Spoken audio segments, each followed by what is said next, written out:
Everyone, बेटा अब तक हमने सेकंड लेसन रशियन रेवोल्यूशन में फरवरी क्रांति तक पढ़ा था। फरवरी 1917 में जब प्रथम विश्व युद्ध चल रहा था तो रूस में क्रांति हो गई, क्योंकि जो रशिया के सैनिक थे वो रोज रोज युद्धों से बहुत परेशान थे। लगातार उनको पराजय का सामना करना पड़ रहा था। राजनीतिक असंतुलन था। राजशाही जो थी, जार निकोलस जो शासक था और उसकी जो सरकार थी, वो लोगों की जो रिक्वायरमेंट्स थी, बेसिक आवश्यकताएं थी, उनकी तरफ ध्यान नहीं दे रही थी। अब बात आती है कि फरवरी 1917 में क्रांति हुई और उसके बाद राजशाही को समाप्त कर दिया गया और जो ड्यूमा यानी कि जो निर्वाचित संसद थी और जो मजदूरों की जो सोवियत बनी थी, उन्होंने मिलकर अंतरिम सरकार का गठन किया। अब जो अंतरिम सरकार थी वह भी पूर्ण तरह से नियंत्रण करने में, शांति व्यवस्था स्थापित करने में नाकामयाब रही। अब जो बोल्शेविक दल था, बोल्शेविक यानी कि जो लेनिन की पार्टी थी, उसके लोगों को यह लगने लगा था कि कहीं यह अंतरिम सरकार भी तानाशाह ना हो जाए, तो उन्होंने उसके विरुद्ध विद्रोह करने की नियति से लोगों को इकट्ठा अपने फेवर में करना शुरू कर दिया।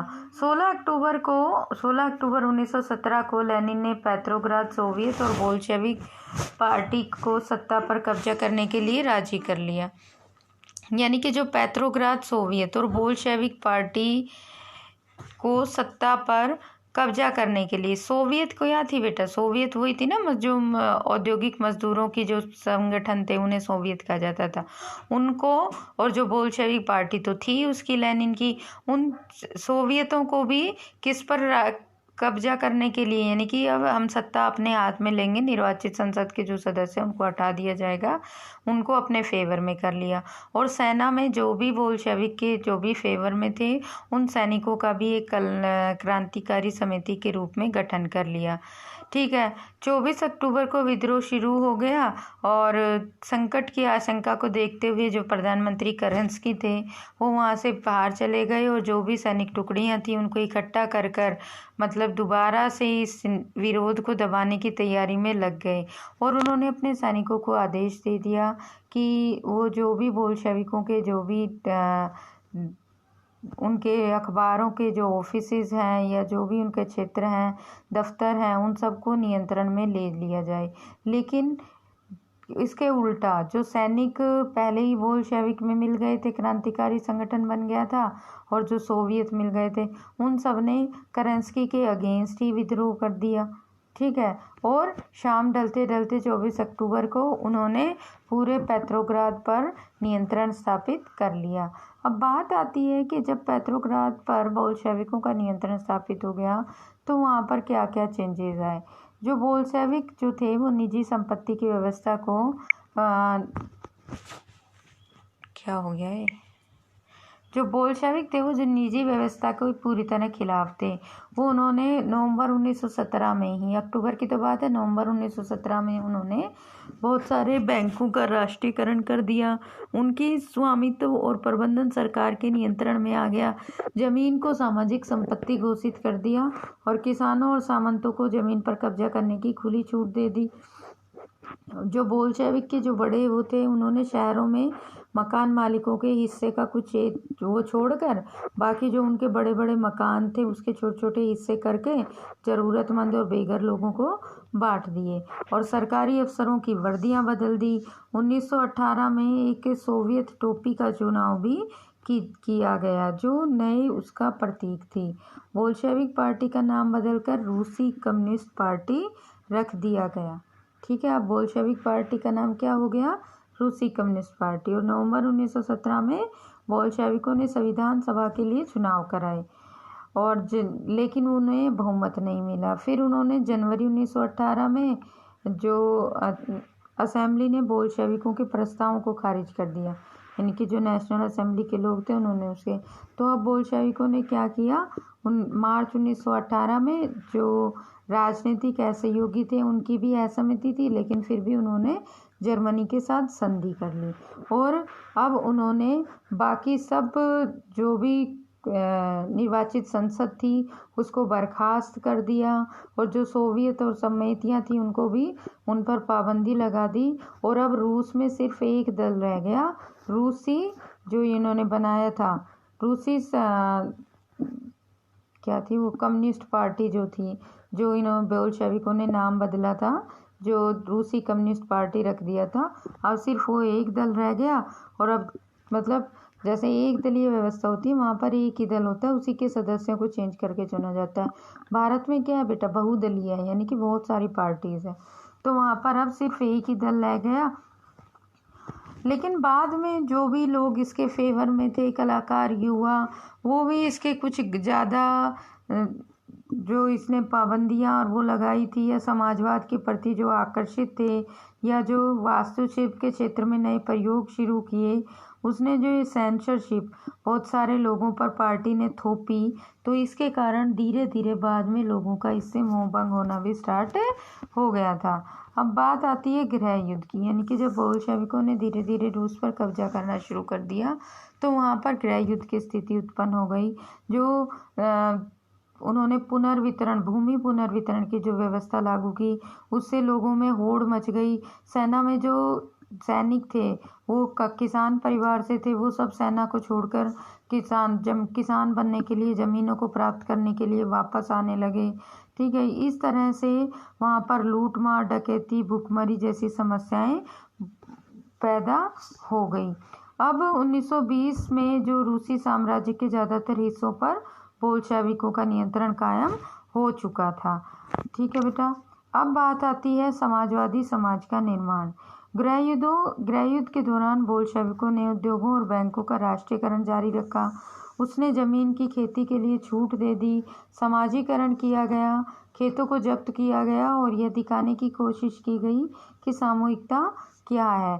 शासन के लिए केंद्रीकृत नियोजन की व्यवस्था लागू की गई। अफसर इस बात का हिसाब लगाते थे कि अर्थव्यवस्था किस तरह काम कर सकती है। इस आधार पर वे 5 साल के लिए लक्ष्य तय कर देते थे। इसी आधार पर उन्होंने पंचवर्षीय योजनाएं बनानी शुरू की। पहली 2 योजनाओं के दौरान औद्योगिक विकास को बढ़ावा देने के लिए सरकार ने सभी तरह की कीमतें स्थिर कर दी। केंद्रीकृत नियोजन से आर्थिक विकास को काफ़ी गति मिली, औद्योगिक उत्पादन बढ़ने लगा, और जो वहाँ पर कोयले और स्टील के उत्पादन में 100% वृद्धि हुई, और नए नए उद्योग अस्तित्व में आए और शहर बनने लगे। लेकिन ये जो बहुत ही तेज गति से जो निर्माण कार्य चल रहा था, इससे मजदूरों की ज़िंदगी में बहुत बड़े चेंजेस आए। उन्हें बहुत ही बेकार ज़िंदगी गुजारनी पड़ी, और उनको ज़्यादा उनके काम के घंटे तय नहीं थे, और उनसे बहुत ज़्यादा काम कराया जाता था।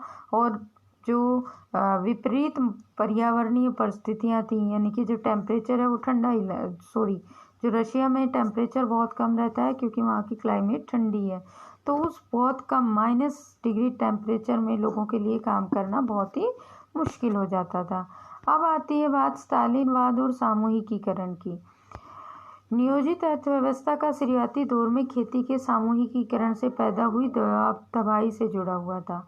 ठीक है, यानी कि जो सामूहिकीकरण किया गया था, उससे जो जिस तरह से एक अव्यवस्था फैल गई थी, उसके कारण जो अनाज का भारी संकट पैदा हो गया था। सरकार ने अनाज की कीमत तय कर दी, इससे ज़्यादा कीमत पर कोई अनाज नहीं बेच सकता था, लेकिन किसान उस कीमत पर सरकार को अनाज बेचने के लिए तैयार नहीं थे, तो शहरों में खाद्य पदार्थों का संकट सामने आया। लेनिन के बाद पार्टी की कमान जो है वो स्टालिन संभाल रहे थे। ठीक है, अब बोल्शेविक जो रूसी कम्युनिस्ट पार्टी जो बोल्शेविकों की पार्टी थी, अब उसका नेतृत्व लेनिन के बाद कौन कर रहा था? स्टालिन कर रहा था। ठीक है, उन्हें लगता था कि अमीर किसान और व्यापारी कीमत बढ़ने की उम्मीद से अनाज नहीं बेच रहे।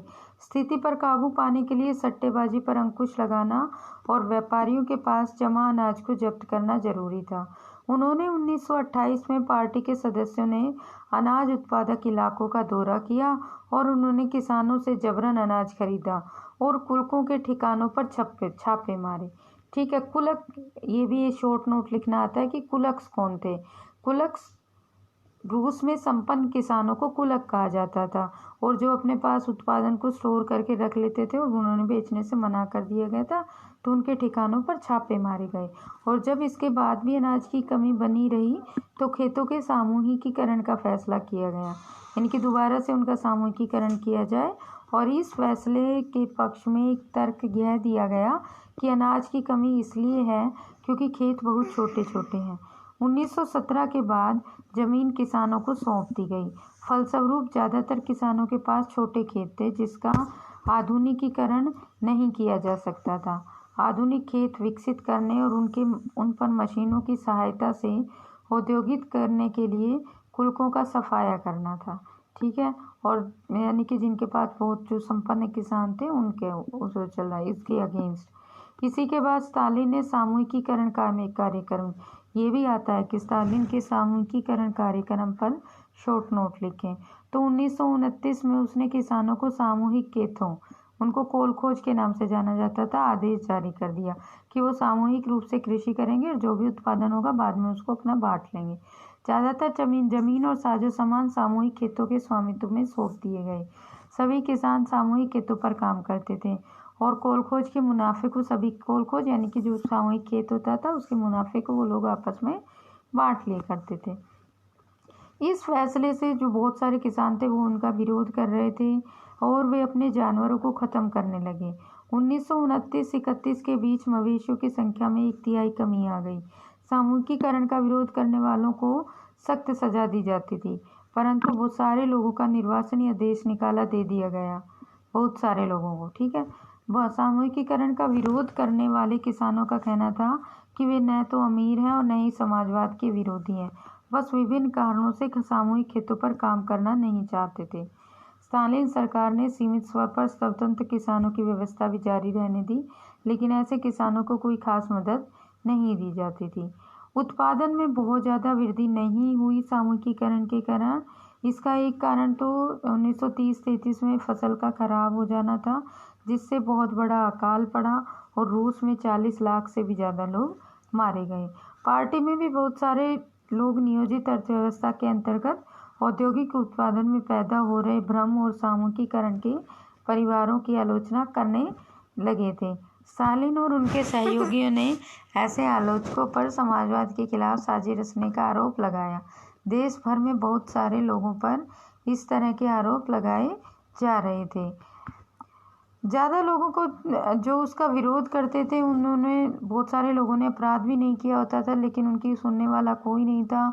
उन्हें यातनाएं दी जाती थी, बयान लिखवाए जाते थे और समाजवाद के विरुद्ध साजिश में हिस्सा लिया, इसी आधार पर उन्हें मार दिया जाता था। अब जो ये रूसी क्रांति और सोवियत संघ का वैश्विक प्रभाव, यानी कि रूस की जो क्रांति हुई इसका विश्व के अन्य देशों पर क्या प्रभाव पड़ा। बोल्शेविकों ने जिस तरह सत्ता पर कब्जा किया था, जिस तरह उन्होंने शासन चलाया, उनके बारे में यूरोप की समाजवादी पार्टियां बहुत सहमत नहीं थी, लेकिन मेहनतकशों के राज्य की स्थापना की संभावना ने दुनिया भर के लोगों में एक नई उम्मीद जगा दी थी। बहुत सारे लोगों में कम्युनिस्ट पार्टियों का गठन किया गया, जैसे इंग्लैंड में communist party of great Britain की स्थापना की गई। बोल्शेविकों ने उपनिवेशों की जनता को भी उनके रास्ते का अनुसरण करने के लिए प्रोत्साहित किया। सोवियत संघ के अलावा भी बहुत सारे देशों के जो प्रतिनिधि थे उन्हें conference of the people of the east और बोल्शेविकों द्वारा बनाए गए कॉमिटन में हिस्सा लिया। कुछ विदेशियों को सोवियत संघ की communist university of the workers of the east में शिक्षा दी गई। जब दूसरा विश्व युद्ध शुरू हुआ तब सोवियत संघ की वजह से समाजवाद को एक वैश्विक पहचान और हैसियत मिल चुकी थी, लेकिन 50 के दशक तक देश के भीतर भी लोग यह समझने लगे थे कि सोवियत संघ की शासन शैली रूसी क्रांति के आदर्शों के अनुरूप नहीं है। विश्व समाजवादी आंदोलन में भी इस बात को मान लिया गया था कि सोवियत संघ में सब कुछ ठीक ठाक नहीं चल रहा है। एक पिछड़ा हुआ देश महाशक्ति बन चुका था, उसके उद्योग और खेती नागरिकों को कई तरह की आवश्यक स्वतंत्रता नहीं दी जा रही थी। विकास परियोजनाओं को दमनकारी नीतियों के बल पर लागू किया गया था। ठीक है, अब इसमें और कुछ इम्पोर्टेंट इतना है नहीं, आप लोग इसको डिटेल में पढ़ेंगे। और जो भी यूटी है 27 तारीख से, उसमें लेसन फर्स्ट और सेकंड आएंगे डिटेल में, ठीक है। और डिटेल में मतलब कि इसमें एमसीक्यू में कहीं से भी डाल सकती हूँ, तो आप बहुत अच्छे से इसको पढ़ेंगे।